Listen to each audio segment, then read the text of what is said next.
नरेन चक्रवर्ती का? क्या उल्टी गिनती हो गई शुरू? ये गंभीर सवाल खूब चर्चा में है राजनीतिक गलियारों में। सत्ता में 13 साल रहने के बाद उनके इलाके में उनके खिलाफ एफआईआर। बीजेपी कैंडिडेट पूर्व विधायक जितेंद्र तिवारी के खिलाफ अंडाल में हुई थी प्राथमिकी। उसके 9 दिन के बाद ही उसी थाने में नरेन के खिलाफ ही मामला। बीएनएस की वे सभी धाराएं लगी उनके खिलाफ जो लगी थी जितेंद्र के खिलाफ। तो क्या होगा इसका असर? आज चर्चा इसी मुद्दे की। आप जुड़ चुके हैं आर्थिक धारा से। अभिवादन स्वीकार करें स्मृति का। चैनल को कर ले सब्सक्राइब। लौटकर आगे बढ़ाते हैं इसे।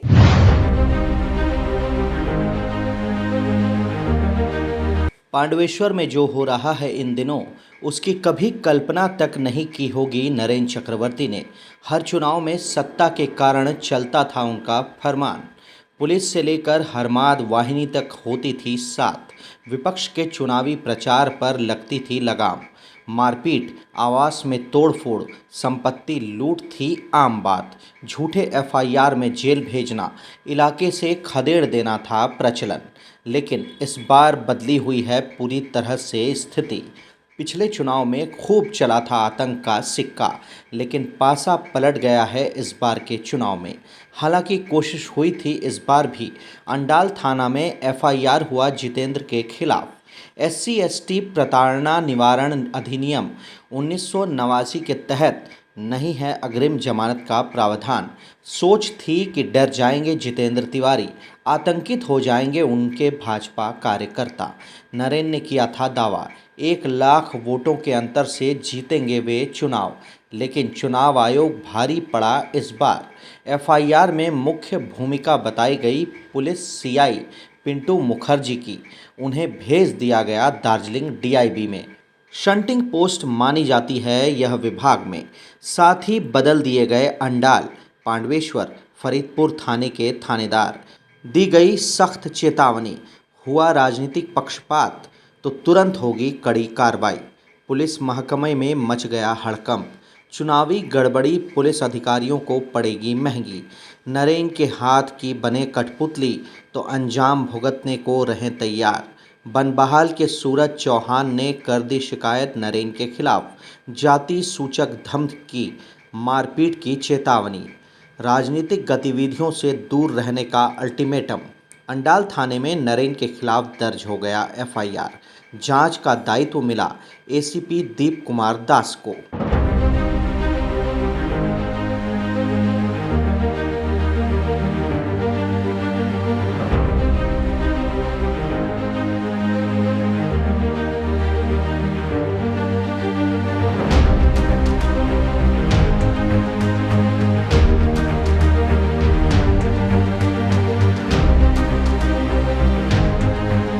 नरेन के खिलाफ साल 2016 में दर्ज हुआ था अंतिम एफआईआर।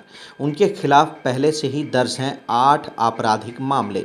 चोरी, जानलेवा हमले, हत्या के प्रयास, आपराधिक मानसिकता, आपराधिक साजिश जैसे लगे हैं गंभीर आरोप। सभी मामलों की सुनवाई लंबित है विभिन्न कोर्ट में। 1998 में अंडाल थाना में हुई थी पहली प्राथमिकी।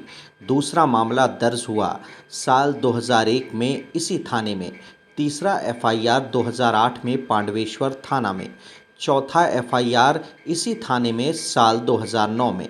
पांचवा मामला दर्ज हुआ 2012 में पांडवेश्वर थाना में। इस समय सत्ता में थी उनकी सरकार। लगा था हत्या के प्रयास का आरोप। इसी साल इसी थाने में हुआ 6वां मामला। इसमें आपराधिक साजिश करने का लगा आरोप। 7वां एफआईआर हुआ था 2013 में अंडाल थाने में। अंतिम एफआईआर हुआ था दमदम हवाई अड्डे थाने में। उस वक्त उनके बैग से बरामद हुआ था पाइप गन। आर्म्स एक्ट के तहत बने थे आरोपी। इसी आधार पर उन्हें नहीं मिला 2016 में विधायकी का चुनावी टिकट। इसके 13 वर्ष बाद अंडाल थाना में यह मामला। क्या है इसके संकेत? पासा पलट गया पांडवेश्वर में नरेन का। जिन धाराओं में आरोपी बनाए गए जितेंद्र, उसी थाने में उन्हीं धाराओं में आरोपी नरेन भी। यानी चल पड़ा उल्टा समय का चक्का। दोहराने लगा है खुद को इतिहास। आतंक का राज मिटने लगा है फिजा से। तो अब क्या होगा उनके इशारों पर हिंसा फैलाने वाली हरमाद वाहिनी का? जब राजा पर ही गिरेगी गाज तो सैनिक की रक्षा आखिर करेगा कौन? सेनापति वीर बहादुर सिंह के खिलाफ हो रही अवैध कोयले के धंधे की जांच। अन्य शागिर्दों की सूची पहुंच चुकी है पुलिस महकमे को। वोटिंग से पहले हिंसा में शामिल होने वालों की कसी जाएगी नकेल। नरेन के खिलाफ एफआईआर होने से भगदड़ मच गई है शागिर्दों में। सुरक्षित स्थल की हो रही है तलाश। राजनीतिक गलियारों में हो रही है इसकी चर्चा। ऐसी ही रही पुलिस की भूमिका तो पांडवेश्वर छोड़ भाग जाएंगे चुनाव में बूथ कब्जा करने वाले।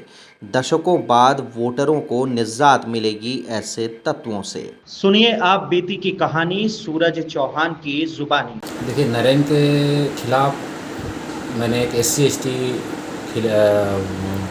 कंप्लेन किया। इसका कारण है, जिस दिन मैंने कंप्लेन किया था उसका 2 दिन पहले मेरा बनबहाल गांव में एक झमेला हुआ था। झमेला में हमको मारने का चेष्टा किया था, जान से मारने का, रड से मार बच गए थे हम, तो वो भी कंप्लेन किए थे। उसके बाद जब हम उखड़ा की ओर आ रहे थे तो उखड़ा का शंकरपुर रेल गेट हमेशा बंद रहता है, इस कारण से हम बंकोला रेल गेट से पार होकर जा रहे थे। तो उसी दौरान उनका काफिला जो निकलता है वो निकल रहा था और रेल गेट के पास में हमको रोका, देख के तो बोला, तू बहुत बड़ो हीरो है गीछिस, तो चामड़ा तो तुले दो साला, चूहा खाने वाला आदमी, साला चूहो खास, साला तू एतो बड़ो तू मैंने हिम्मत, तुके दाड़ा, तुके इलेक्शन पोड़ देखो, तू कत बड़ो होनो अच्छिस। यही बात हमको बोला। तो और हमारा जाति के लेके उल्टा पुल्टा 2-4 बात बोला, चूहा खाने वाला, ये सब बोला हमको। तो अभी क्या पुलिस में कंप्लेन दिए, क्या हुआ कार्रवाई? हम पुलिस में कंप्लेन दिए हैं। पुलिस में कंप्लेन देने के बाद में 2 बार 3 बार हम गए, तो अभी जाके शायद पुलिस हमको आश्वासन दिया है कि हम केस स्टार्ट कर रहे हैं और उसका इंक्वायरी हम कर रहे हैं। हमने करिए, यही हमको आश्वासन दिया है। तो नरेंद्र ऐसा सिर्फ आपके साथ करते हैं कि पहले भी ऐसा करते रहे हैं? उनका बिहेवियर तो हमको बताने की ज़रूरत नहीं, पूरा पांडेसर की जनता जानती है और आप किसी से भी पूछ सकते हैं कि उनका बिहेवियर क्या है, पांडेसर की जनता के प्रति क्या उनका बिहेवियर है। पूरा पांडेसर की जनता वोट में भी उनको जवाब देने के लिए तैयार है। इसके पहले भी भाजपा कार्यकर्ताओं के साथ वो या उनके शागिर्दों ने मारपीट की हो? बहुत बार, अनगिनत हुआ है, अनगिनत। 2021 के बाद में तो हमारा बनभाल गांव का बासिंदा सुनीता सिंह हार्ट अटैक करके मर गई। इतना बार उसका घर में हमला हुआ, लास्ट में हार्ट अटैक करके मर गई, मृत्यु हो गया उसका। और एक सोमेन नंदी बोल के, वो अपना गांव छोड़ के आज गायघाटा में दुकान करके रह रहा। गांव में उसका अपना घर है जो उसको छोड़ने पर मजबूर होना पड़ा। बनबहाल मोड़ में एक दुकान किया था, वो दुकान भी बंद करके बेच करके बेचारा भाग गया। गायघाटा में जाकर दुकान करके रह रहा है। वहाँ जो दुकान किया फर्स्ट में 2021 में, वहाँ भी बहुत उसको डिस्टर्ब किया गया, लेकिन किसी प्रकार से उसको बहुत डराया धमकाया गया कि एकदम तुमको पार्टी नहीं करना, ही नहीं करना है। वो तो पैर हाथ पकड़ा कि हम कुछ नहीं करेंगे, कमाएंगे खाएंगे बोल के उसको वहाँ रहने दिया गया। आपको क्या लगता है पुलिस से न्याय मिलेगा?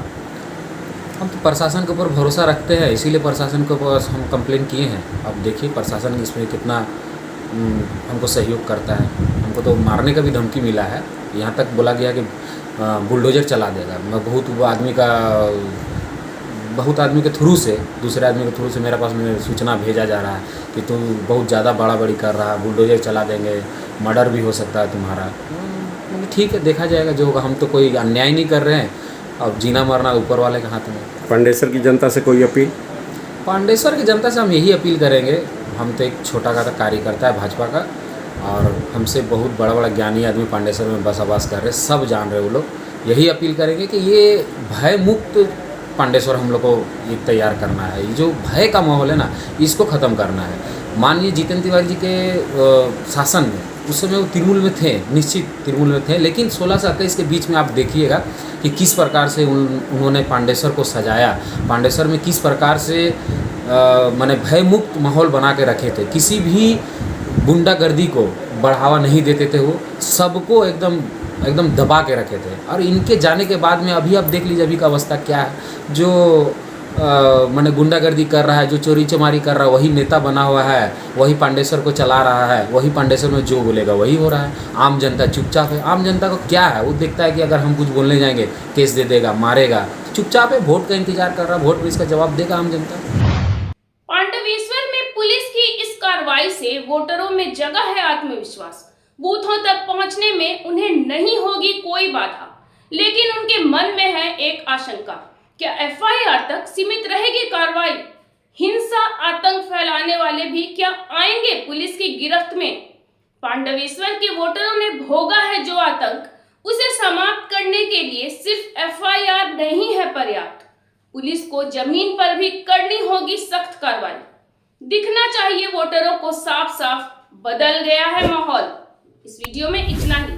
बने रहें हर अपडेट के लिए आर्थिक धारा के साथ, क्योंकि हम जुड़े हैं अपनी माटी अपनी छाती से। नमस्कार।